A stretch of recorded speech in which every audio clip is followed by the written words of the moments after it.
What happens when the hunters become the hunted? When the very soldiers America trains to be its sharpest weapon turn that training against the system itself?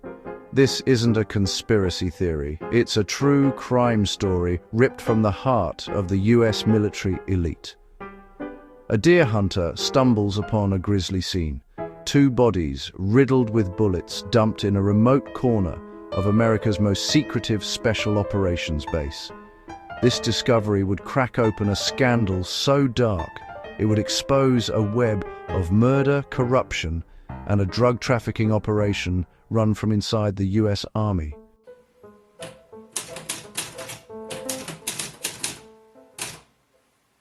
Welcome back to the Money Files. We're the financial puppet masters exposing the strings of power.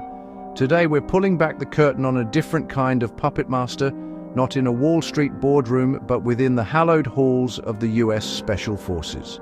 This is the story told by Seth Harp, a man with a unique perspective, an Iraq war veteran turned lawyer turned investigative journalist. He didn't just report this story, he lived in the same world as his subjects, and what he found was a system rotten to its core.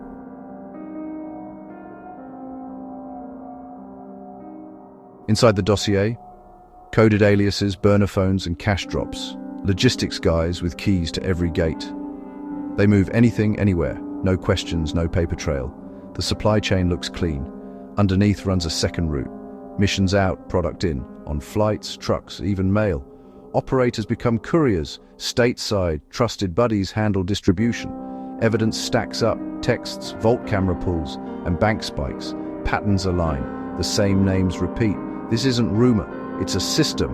Profitable, protected, and growing. This was more than a few bad apples. This was a cartel. A structured, profit-driven operation operating with a shocking degree of impunity, shielded by secrecy and rank. So how does a military cartel function? Harp's reporting, built on hundreds of interviews, declassified documents and trial transcripts, paints a clear and disturbing picture. The string of access, special operations soldiers, especially those in logistics and support roles, had unparalleled access. They could move goods, including illicit ones, through military channels with little oversight. The string of trauma, decades of continuous, brutal warfare in Iraq and Afghanistan created a culture of profound trauma. Self-medication with drugs became rampant, creating a built-in customer base on base. The string of secrecy, the need-to-know culture of elite units like Delta Force, became a perfect shield. Asking questions was forbidden. Reporting crimes was seen as betrayal. This created a wall of silence that allowed criminality to flourish.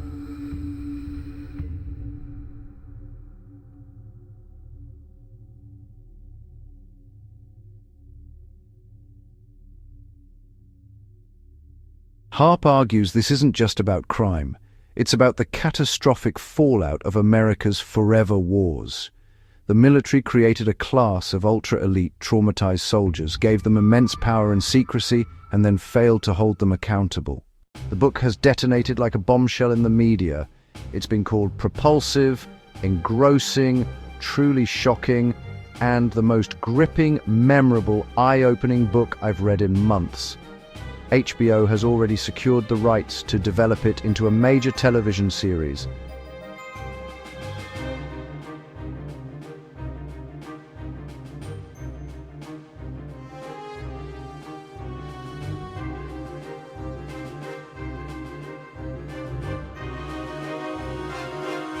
But who are the real puppet masters in this story? Seth Harp points the finger beyond the soldiers themselves. He implicates the unelected national security officials whose relentless foreign policy adventures created this toxic environment. The military leadership that prioritized secrecy and reputation over the health and accountability of its own troops. And the broader culture that glorifies special operations without examining the human cost and moral corrosion of perpetual war.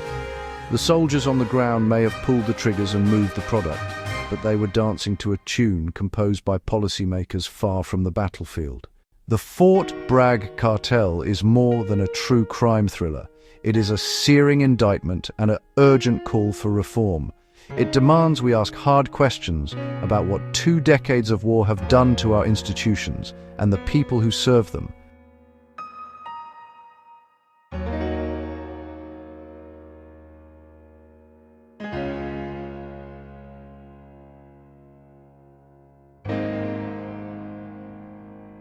What did you find most shocking about this investigation? Do you think this exposure will lead to real change in how the military handles accountability? Let us know in the comments below and subscribe to the channel. Sometimes exposing the truth is the first step to cutting the strings. Until next time, stay curious.